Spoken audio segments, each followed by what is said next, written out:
Alright, ladies and gentlemen, Baron here. So today is the fifth and final day of the Steel Generals preview, where we get to see 5 different pieces of American armor that are going to be coming out in patch 1.45. The first day we saw the M2 medium tank. The second day we saw the M16 half-track with its quad 50 caliber machine guns, which are going to rip apart planes. The third day we saw the M4A1 76 Sherman tank. Yesterday we saw the M41 Walker Bulldog, and today what you're looking at right now is likely to be the biggest and heaviest of all of the American heavy tanks and tanks in general we're going to see in the game. The M103 heavy tank. This is probably going to be the tier 5 American heavy tank. Now what's interesting about the M103 heavy tank was it actually is a conversion from an earlier tank that was produced in 1953, the T-43E1. The M103 is actually a conversion from that, of which happened in 1957, where around 74 were converted. Now this beast has a 120mm main gun, 100 to 130 millimeters of frontal hull armor, 180 millimeters of frontal turret armor, and 250 millimeters of armor in the gun mantlet. So shooting at this thing from the front is going to be an interesting, albeit futile, effort.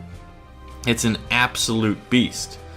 Now, what I think is interesting is that let's talk about American heavy tanks in general.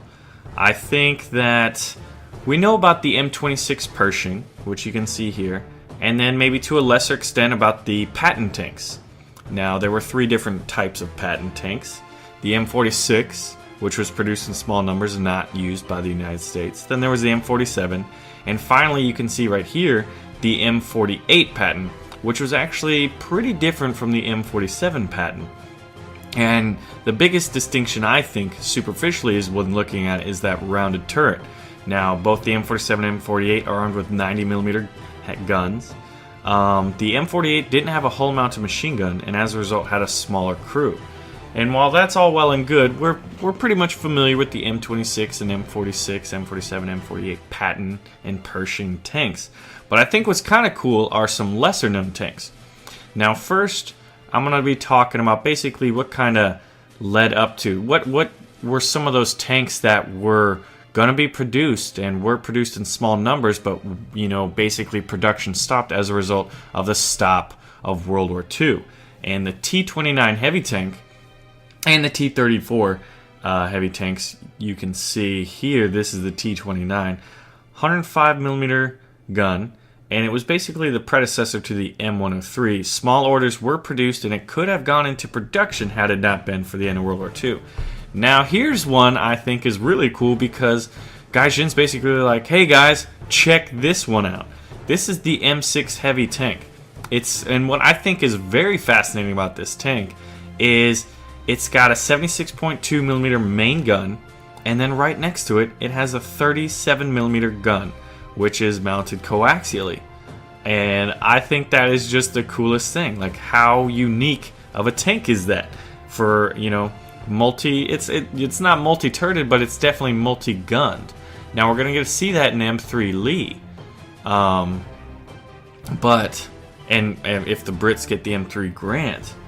But here, the M6, 2 pretty sizable guns. So it's going to be interesting if you fire them independently, the different situations in which you use your high velocity, heavy hitting 76 and then your 37mm gun.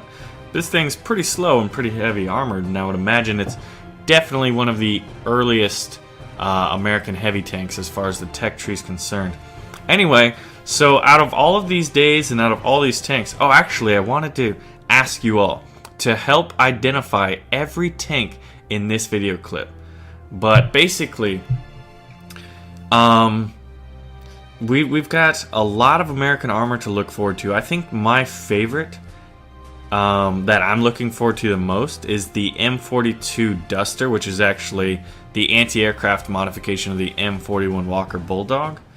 And I'm thinking the Sherman Firefly, actually, because I think it'll be kind of, mid to lower tier tank with some pretty good hitting power. And yeah, it's a British tank, but I want to see it as a premium, because we're probably going to have to wait a long time to see, British tanks, Japanese tanks, Maybe French tanks, who knows? Maybe smaller tech trees like the Italians under the Germans, who knows? I don't know. I'd like to see all that kind of stuff. But anyway, let me know your favorite American armor that you're looking forward to playing the most and why, and help identify all of the American armor seen in that video clip. Anyway, ladies and gentlemen, my name is Bear, and I thank y'all for watching. Make sure to pull the trigger on that like button, and I will see you soon.